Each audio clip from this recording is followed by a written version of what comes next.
and good morning, everybody. My name is Nicholas Whitaker. I'm the Media Outreach Manager at the News Lab at Google. You can find out more about the programs and training and data that we provide at g.co/newslab. Today's conversation is just one of the many different things that we offer journalists around the world to give additional insights and information about topics that are relevant to them. You can also check out additional or previous events that we've done in the past on our YouTube page at youtube.com/newslab at Google. And as always, you can go to our Twitter account at Google News Lab for updates and information as new information is provided. I've got Ella today from SPJ International, and we're going to be talking about what, Ella? So we have with us today a very special guest, Greg Campbell. But before I go into that, I'd like to briefly mention that the SPJ International community is comprised of amazing journalists in the United States, and they report on international matters and or have a passion for global news and trends. So I welcome everyone that's joining in and tuning in today. If you have any questions, please feel free to jot that down in the Q&A section, and I or Nick will do our best to weave it into the conversation today. So now I have great pleasure to introduce award-winning journalist, best-selling author, Blood Diamonds, and filmmaker Greg Campbell. He joins us today to talk about his latest project with the documentary of American war photographer and his childhood friend, Chris Hondros. Known best for his conflict photography, Hondros covered every major world event up until his death in April 2011, where he was killed in combat in Libya. Greg, thank you for joining us today. Good morning. Thank you very much for having me. It's a real pleasure. Thank you. So your work as a foreign correspondent, as a journalist, as a writer, it's something that many journalists look to as, you know, a success and something that we aspire to. And with your latest project with the documentary, how did taking this project on bring things into perspective when it comes to talking about Chris and the work as a foreign correspondent? Well, you know, it's been kind of a real revelation, honestly, and I think that began way before the film did, when Chris Hondros and Tim Hetherington were killed on April 20th, 2011. It sent a lot of shockwaves around the world, and certainly through the community of foreign correspondents. And oddly, just a few days before their death, Chris and I were together in a hotel room in Benghazi, and we were discussing the dangers of this industry that we're in. And he made an interesting observation. Just a few months prior, Joao Silva, who is a photographer who now works for the New York Times, had stepped on a landmine in Afghanistan and lost both of his legs. And Chris said that was sort of like a bit of a wake-up call for people that he travels with in the circles of people that he was with. And of course, you know, the Arab Spring was very dangerous for photographers, especially in Libya. And I think we got a sense of sort of heightening danger, that sort of things were kind of changing a little bit when it came to the risks that we take as foreign reporters. And keep in mind that this is prior to the heavily publicized executions by ISIS of captured journalists. So we were still living in this kind of, you know, little bit of a naive bubble, you know. And Chris even made the comment that the people in this industry were a little bit overdue, and he was surprised that there hadn't been a death or more deaths up to that point. So it was you know, very odd, you know, to think of Chris and Tim when they were killed. They began this sort of, they were the first in what became like a real wave of deaths of foreign correspondents. So I think, you know, doing the film sort of really brought that back home. You know, having to confront, you know, the true risks of this profession, and that you can die doing it. Obviously, I mean, it seems weird to have to say, because I think a lot of journalists consider themselves to live in a bubble outside of what's actually happening right in front of you, and you know, until it happens to you or to someone very close to you, it's sort of easy to just kind of wander through some of the scenes that we find ourselves in and that we report upon, and you know, and think this sort of like blind faith that it can't happen to you, when it's clearly ridiculous to think that way. but I think that might just be also a bit of a, maybe a bit of a protective mechanism, help you get your job done if you think that you're somewhat invincible to what's going on around you. And obviously that's a really stupid kind of way to conduct yourself. And I think that if anything, the events of the past several years and the sort of changing calculus of risk on the battlefield and covering these types of conflicts has done a whole lot to help journalists become more aware of what they need to do to protect themselves. And just as a quick for instance, when I was in Libya with Chris and Tim covering the same things that they were covering, I had no idea how to administer first aid to anybody who might have fallen, around me or been shot or hit with shrapnel or whatever the case may have been. I didn't know certainly how to assess or address any injuries that I myself may have inflicted, and it's a very selfish sort of thought that if I were to have been injured or wounded, I just assumed that someone else around me would take care of me, without thinking that it was actually up to me to take care of not only myself but maybe others around me. And I've since taken hostile environment training, and I think that that's sort of becoming, thankfully, becoming a bit of a standard operating procedure for people who operate in these dangerous areas. It's interesting you say that, because I just spoke with someone last week who came back to the region and talked about the same risk that you're talking about. There's these foreign correspondents that want to get the byline, or these freelancers that want to get the byline, and they go to these locations without proper training. And, that's when you have situations where, you put your life in risk and in danger.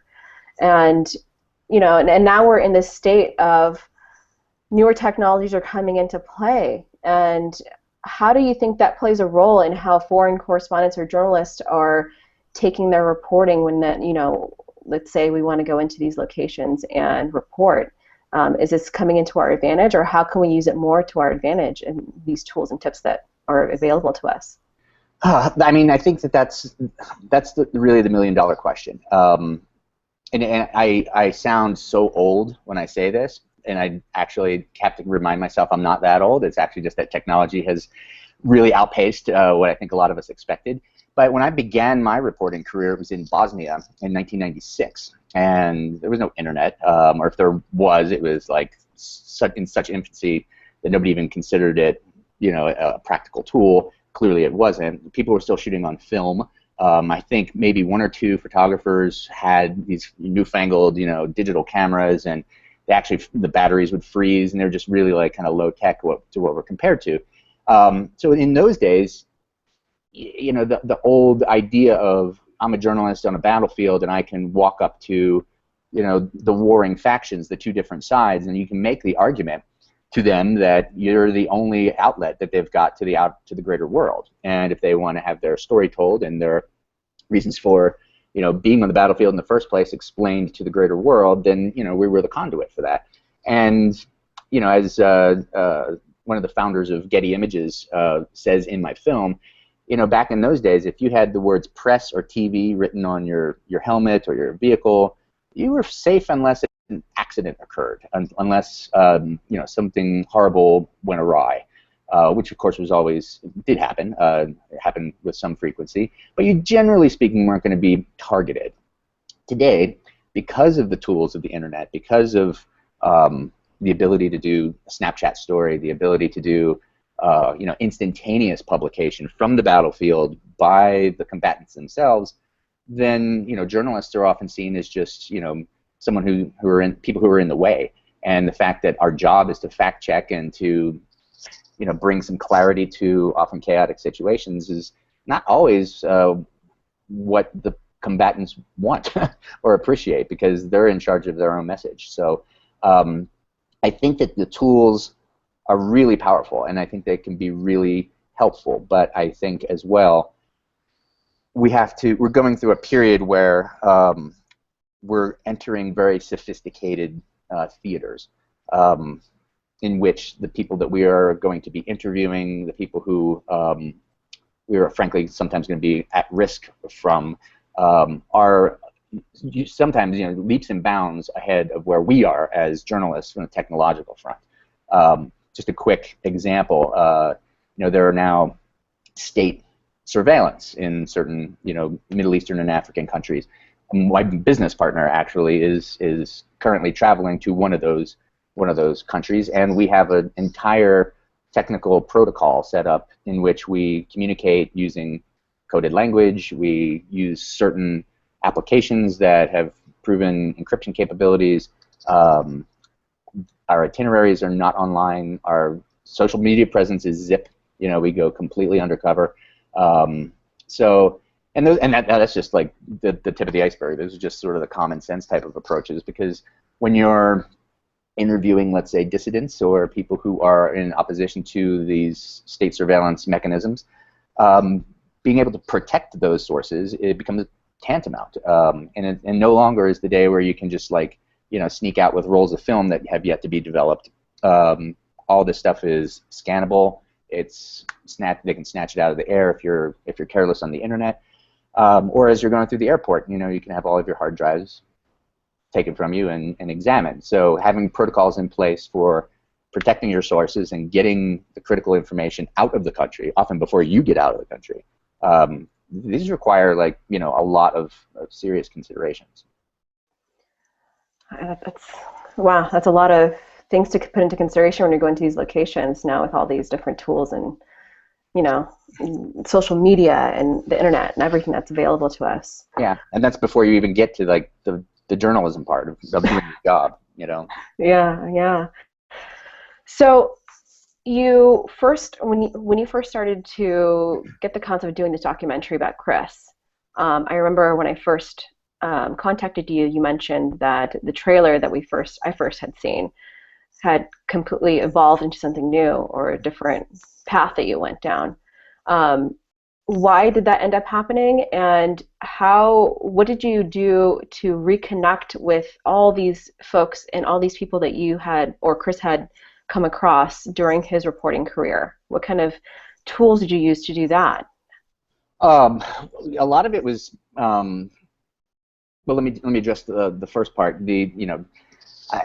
One thing you learn when you're making a documentary is that you gather a whole bunch of quotes from people about documentaries, and one of them that I've always fallen back upon is that during a feature film, if you're doing a scripted narrative film, the director is God, they say. If you're doing a documentary film, God is the director, because you can never tell exactly what you're gonna find, how the story is gonna change or kind of twist underneath you. That's the beauty of nonfiction, which is why I like nonfiction, because you can never really script it out. So the trailer that's available on our website, which is chrishondrosfilm.com, is our original conceptual trailer that's kind of outlined where we thought the film would go and what we thought it would look like. And it's also important to know that it was edited before we had a dime to our names, and we barely had gotten running and hadn't really done any photography. But the concept all along was to go to tell some of the stories behind the scenes of some of Chris's most iconic photographs.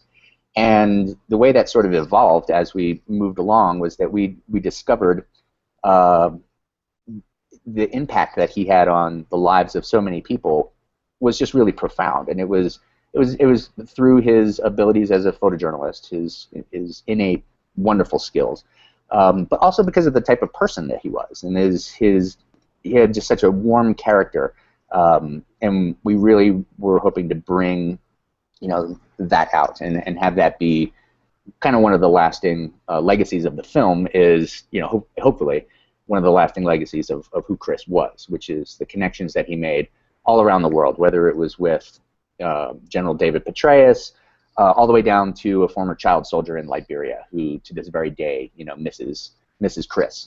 Chris made him famous through one of his most iconic photographs. So Chris had gotten involved behind the scenes. He wasn't just the type of photographer who would go take a picture and leave, and then forget about the people and leave them behind. Then that, honestly, I think that his empathy as a journalist and as a human being is one of the many things that made his photographs stand out and stand above the rest. As to the other part of your question, how did I get in touch with some of these folks? That was a little bit of blind luck and some gumshoe, old school detective work, particularly in Iraq. one of the other iconic photographs that Chris took was from a checkpoint shooting in Tal Afar, Iraq in 2005, and it depicted the aftermath of an accidental checkpoint shooting in which U.S. soldiers fired on a vehicle that was approaching them. And it turns out there was a family in the car rather than filled with insurgents, as they suspected. And mother and father in the front seats were killed, and several children were traumatized, of course, in the back seat, and they were covered in blood. And Chris took what became, one of the most iconic photos of not only of his career, but of the war in general. And so we wanted to find this little girl and see if she was still around, and give her an opportunity, because we've interviewed and discussed and analyzed that photograph from every other angle. Chris talked about it quite a bit throughout his career, so we had a lot of archival footage of him discussing it. We spoke to some of the soldiers, one of the soldiers who was involved in that shooting. We talked to his colleagues to comment upon, the impact of that photograph. And it felt sort of like, our journalistic duty to go give the little girl an opportunity to say something if she wanted to. So, so the difficulty began because she lived in Mosul, and this was actually like almost exactly 2 years ago. This month, it was May. My partner and I my director of photography and I decided, Iraq in the summer, do we really want to go, 100 and some degrees, or do we want to wait till it's a little bit cooler? So we decided we were going to wait, and then of course ISIS invaded and overtook Mosul, and Mosul to this day has been, if not totally impenetrable, then extremely difficult to get to. So we didn't know if the little girl was dead or alive after the ISIS assault, and so it took us going out on the ground to actually locate her, and which we did. So it seems like there's some of the same tools that you use prior to all this technological advancements are the ones that really get you to finding the stories. Am I correct? Oh, absolutely, absolutely. I've given workshops about journalism and nonfiction writing, and I always go back to sort of like the sheer basics, like the 101, journalism 101. That will get you 90% of the way to where you need to go. All these tools and bells and whistles, they are outstanding applications, things that you can utilize to enhance your abilities as a journalist. But if you don't have that sort of rock solid, ability to kind of just sniff out where to go, who to talk to, a little bit of, ability to talk to anybody you bump across on the street, and a little bit of, a good bullshit detector, obviously takes you very far. So yeah, I think that's critical to kind of highlight, is that you're what you learned in J school is actually like super critical. Pay attention during those reporting 101 classes. Yeah, and so you touched upon empathy when you're in our previous question answer, and I find that to be something that's very important nowadays when it comes to reporting. How do we create empathy for the audience to connect with the stories that we're presenting to them? And Chris's photography was something that in just one photo, he could speak 1,000 words, 1,000,000 words of what's going on in that situation of where it was. Where do you see, or what kind of tips would you give to journalists now as to when they're looking to bring about that empathy in the work that they're creating? Like, what should they be keeping an eye out for? What should they be doing to do that? Oh, that's a really good question. It's very difficult, I think, to answer. But I think it goes back to sort of a bit of my previous answer, which is kind of the foundational aspects of doing your homework before you arrive, especially if you're going to a foreign country. I was always so impressed with Chris's ability to know the history of a conflict or of a region forwards and backwards, up and down. He was just such a scholarly person. He took his job so seriously and his role as a photojournalist so seriously that arriving in a conflict region without having thoroughly researched who the players were. I mean, this sounds so obvious, but you'd be surprised at how often I've run into somebody who didn't know what the tribal realities were on the ground, or the ethnic tensions in certain communities, etc. and Chris knew all that stuff, like inside and out. It's funny. It was a long drive between Cairo and Benghazi, there was obviously this NATO no-fly zone, so we couldn't fly into Libya. So we sort of had to sneak across it wasn't sneaking, but in terms of the Gaddafi government, it was sneaking, across the rebel-held border with Egypt. And it was a long drive, 12 or 13 hours, and we were going with a reporter who lived in the region and had reported on Gaddafi's regime, in the past. And the entire trip out there, I was listening to Chris give him, a collegiate level education on Gaddafi's beliefs, his system of governance, all the tensions that it had created, between the north and the south, and the east and the west. And this guy was just totally wrapped. He had no idea what Chris was talking about, forwards or backwards. And there was, they argued a little in the car, and I was just amazed that, Chris knew all that he knew, considering how busy he was. He was a wire photographer, so he didn't necessarily have the luxury of sticking with a passion project for years and years and years, even though he obviously did return to many of the stories over and over. But I mean, it was his job to sort of parachute into places and kind of quickly get a lay of the land and be able to accurately portray what was happening. And then finally, I think the big answer to that question is you just have to have in your own heart an understanding of, I would almost call it like the common human condition. And that's what I learned from Chris more than anything, which is that despite all these layers of culture or religion or ethnicity or nationality that society puts upon one another, at our core, we're the same. We cry when we're hurt. We laugh when we experience joy. And I think that on almost like an elemental level, Chris was just able to kind of make that connection with people. Not always, and he was running into people who were usually, not always, but usually in some of the most trying circumstances of their entire life, and being able to make that sort of just like elemental human connection quickly, I think really helped the people he was photographing be comfortable with him there as a photographer. I hope that makes sense. Oh, absolutely, absolutely. Bit of a rambling answer. So I think about this because recently in the past few years, the photo of the young boy who was found washed up on shore, that just created this uproar in the public. They should keep an eye out on what's in a future situation, for example. But then things died down, and what we expected something to happen from these photographs, nothing really ended up happening, and the situation still goes on. And for many journalists, many colleagues that I spoke with just recently, these situations kind of affect them, And another topic that we really don't talk about is PTSD when it comes to journalists that go into those locations and they come back, and we associate PTSD with usually with the military and folks that are going into war zones, but we don't really cover these topics for folks that are actually covering that event, like journalists.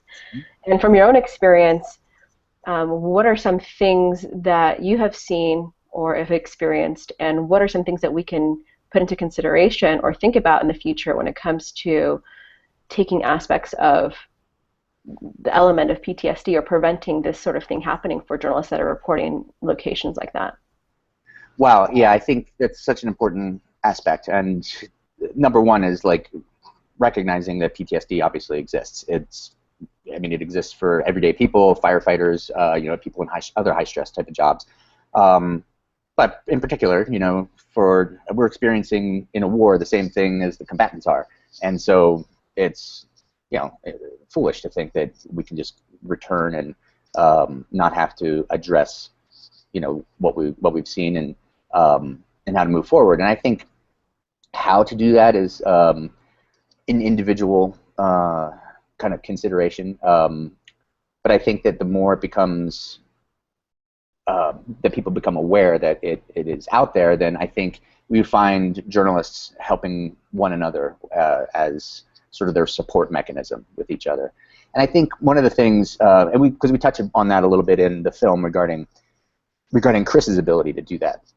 And he's not here to ask exactly how he coped, but I think, from his friends and colleagues who worked closely with him, it's easy to see that his mechanism was sort of a compartmentalization of his experiences. He knew. We have him on camera at one point saying that he wanted to leave Iraq in Iraq, and he didn't want it to define him as a person. And he had always sort of had a broader view of the world that he lived in. And Chris was very well known among his friends and colleagues for his love of the classics, classic literature. He was a chess master. He was a self-taught pianist. He loved to listen to classical music. And to some of his close friends, it was like, oh, can we please put on the Rolling Stones or some hip hop or something other than Beethoven, for a change. But I think that one of the reasons, maybe, at least I like to think this, I don't know if it's true or not, but I've sort of believed that he surrounded himself with the best examples of human nature and humanity, these like grand classic arts, because he saw some of the worst that humanity was capable of as well. So, others do less constructive things in order to cope with what they see. Others continue to go out and continue to tackle more and more dangerous jobs. It's a very complex topic, obviously, and I think once we do start to, and there are institutions that take the mental health of their correspondents very seriously. Freelancers, it's a lot more difficult because you've got nothing but your own clique of freelancers, and we're usually scattered around the world. One of the other things that I think was a result of Chris and Tim's death was that it drew us all kind of a little bit together. There's a lot of internet groups, that I'm a part of. I remain aware of who's where in the world, and watch their work as it goes on. Kind of remotely root for the people doing the difficult work out there. And I think just having that awareness and that sort of following on the internet and in person, obviously, does help just to a certain degree. And I think too, one of the things that Chris highlighted when these type of things came up, how do you cope, how do you deal with it, is a real awareness of the role that photojournalists play. I think it's all too easy to get kind of caught up in this sort of meme of the freelancer being, this self-absorbed narcissist who's just running around for his or her own purposes of adrenaline surges to do these type of things and see the world, etc. But I think the best of us are the ones who recognize that the role of a journalist and a photojournalist is to not necessarily cause the changes that we all hope could occur. It's just sometimes outside of our power. We are the fourth estate for a certain reason. There are other estates. There are politicians. There are policymakers. There are world leaders who they're the ones who are responsible for making decisions that create the change. But our role is to make sure that the people who those leaders represent are aware of what is happening in the world. And as long as we can do that honestly and credibly and as widespread as possible, we've sort of done our job. The ubiquity of imagery is actually a little bit of a fascinating topic. I haven't explored it in such a grand way, but I mean, we do touch on it a bit in the film, which is everybody's got a camera with them, and the ability to, with one click of your finger, to send it out to the world. And so there comes an anesthetization, if I said that even remotely correctly, but it's, you become numb to the imagery. The migrant crisis is going on, and we see if we're looking for it, we're bombarded with imagery of boats sinking in the Mediterranean, and another day, another boat, and it becomes really easy to think, well, why am I out here doing this? And then you see some of the amazing Pulitzer-winning, especially this year, Pulitzer-winning photographs that came out of covering that crisis, and it's that empathy, it's that image that comes out and actually sticks with you and makes you as a person, the viewer, hopefully, rally for change and it sounds so it sounds so much like you're swimming upstream, in that regard. If that's the best you can do, is take a photograph and hope that it hits a chord and hope that that chord sends off a vibration that goes around the world and then ultimately results in something. And I know that Chris was frustrated that didn't happen more often with the things that he saw. I mean, at some point, these wars and then these calamities are a result of being human. There has never been a period of human existence there where it's just been perfectly peaceful. Hostilities and conflict are a part of the human condition. And hopefully there will always be journalists who are there to document it and hopefully, put an end to the things that happen. And, that sounds, like I said, very Pollyannish, but I think having in mind what your role is and being pretty sober about what the limitations of that role are can help you not just bang your head against the wall because you're not seeing these instantaneous changes and results that you might like. I know you had mentioned right now about how Chris wished that there was much more being done with lots of the work that, I guess he was bringing in and not much attention was giving. Was there anything in particular that you remember Chris talking about or a situation or a location that he was in that he wished got more coverage or more recognition for what was going on? Well, yeah, I'm thinking again of the Talifar incident, which is, as I just mentioned, the family that got caught up in this checkpoint shooting. And, in a lot of ways, there's nothing that can be done. This is war. This is what happens in war. And ultimately, at the end of the day, I think that Chris had to understand that was the message. There was you can't draw the bullets back into the gun. You can't undo what he was just there. But the fact that he was there and he had the presence of mind to take these amazing photographs that spoke volumes about what had just happened. It wasn't the first time something like that had happened in Iraq. It had happened all the time. He just happened to be there to capture it. And so, those images went around the world instantaneously, days on end. They were played up on the covers of magazines. Chris himself was invited to the Pentagon. The Deputy Secretary of State at the time, Paul Wolfowitz, invited him to come have lunch and discuss rules of engagement and discuss that particular incident and, to see if there was anything that could have been done differently. Excuse me. But in that situation, and I've spoken to him about it many times, there was nothing to be done. It was there was a war going on. The soldiers had come under constant attack in that town, including just the day before. Insurgents were getting very crafty with how they were designing exploding vehicles, and there was a curfew in effect. And so this family lingered too long, and they couldn't see the soldiers in the twilight. The soldiers saw them approach. They didn't know if the car was going to explode or not, so they did the only thing that they thought they could do, which was open fire. And even at the time, Chris himself thought that the car was going to blow up, and it didn't. And it was a terrible tragedy. And then, at that point, what are you going to do for the family? You're going to do, there's obviously outrage, and it's one family that's suffering. And hundreds of thousands of Iraqi civilians have suffered since the beginning of that war. So, it's kind of like, again, it feels like you're really swimming upstream with something like that. But ultimately, I think Chris just had to, come to terms with the idea that photograph, he did his job by publicizing that photograph.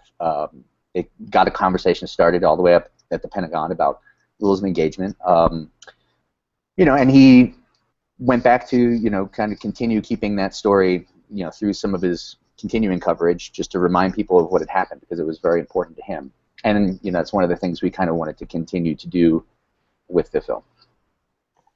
Amazing. So, storytelling is such an important part of journalism, and so where do you think is the projection of where we're headed in this field when it comes to storytelling?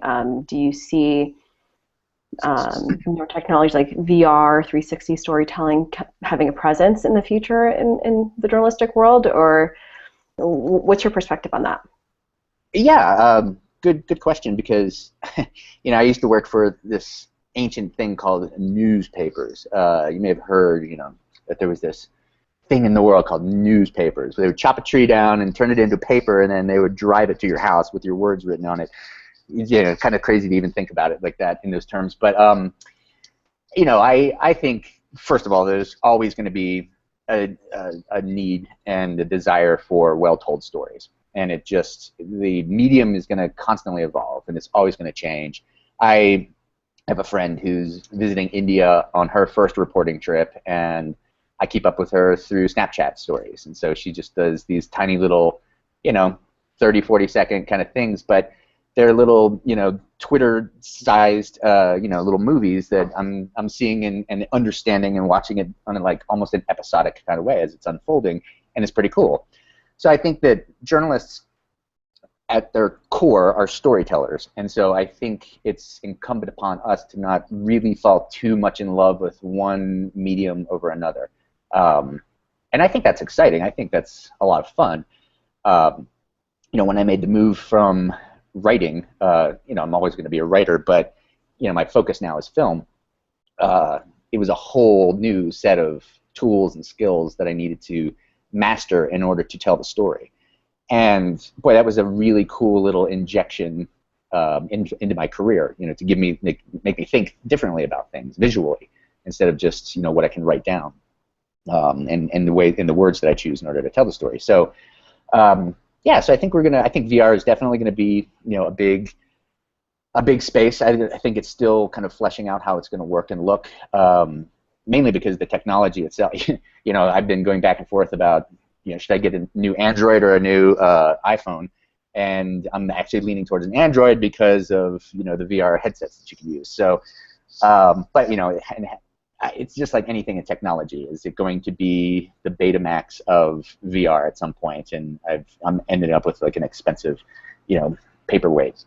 So I think that's still sort of fleshing out. But I really like keeping up on some of these other apps and these communication tools and these like micro publishing apps they're pretty cool. I think that there's a lot of potential.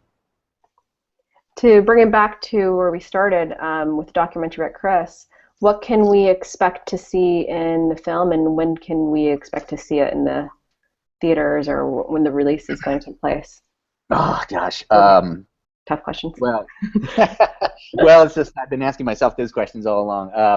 Well, the film has been in production for 3 years, almost exactly 3 years, and I think that's what I understand. Just talking to other documentary folks, that pretty. We're very close to done. We have a very solid rough cut. Editorially, I think it's like totally sound. We're still working on some of the visuals and some of the subtextual storytelling elements. So we are actively submitting to film festivals for the fall cycle, and knocking on wood, we will hopefully get accepted to the ones that we're really targeting. And from that point forward, it will, if we're lucky, I keep saying that it's going to happen. We're going to premiere hopefully sometime this fall. So we're ready to roll. And what you're going to see in it is sort of just it's a whole retrospective of Chris's life and career as a conflict photographer. But we wanted to try to make it larger than just a biopic about this one extraordinary person. We wanted to put him into context of his craft and the importance of what he did for a living, and how it's so easy as kind of to come back to the ubiquity of all this internet noise, and you're bombarded daily with imagery and stories and et cetera, et cetera. It's really refreshing to know that there are still people out there doing this job who honestly believe with all their heart, as I do, that this is one of the most important callings that you can have, and that your job and your role in international conflicts and geopolitical maneuverings, etc., is more important than ever. And so we wanted to really kind of bring out the broader story about the world that Chris worked in, both from a professional and a physical point of view. Amazing. And do you have any other projects in the pipeline that we can expect for you that you can tell us about? I'm just starting to look. I didn't get enough of a masochistic thrill out of doing one movie, so I decided I'm going to look into another. I'm actually just starting to develop a film about Sierra Leone, which I covered in Blood Diamonds, and I've got a real affinity for the people of Sierra Leone, so I'm kind of working on a film that, just in kind of broad strokes, has to do with how it's struggling to recover after the war, even now almost 15 years later since the war has been over, and what that portends for the future. So why is it happening, and what are some of the consequences potentially of Sierra Leone not pulling itself together a little bit better than it has? I look forward to hearing about that more as the project progresses. Now, is there anything else you'd like to add before we come to an end with this conversation? Is any? No, I don't think so. I appreciate you asking really good questions and giving me an opportunity to kind of chat about all these things. I'm driving the people who are closest to me in my life crazy by talking about all this stuff on a daily in and out basis. So it's kind of nice that get to inflict a little bit of the pain out, a little bit more widely about chatting about all this stuff. So thanks for having me, and thanks for the great questions. And we thank you for all your work, and I look forward to seeing all the amazing documentaries you have in store for us.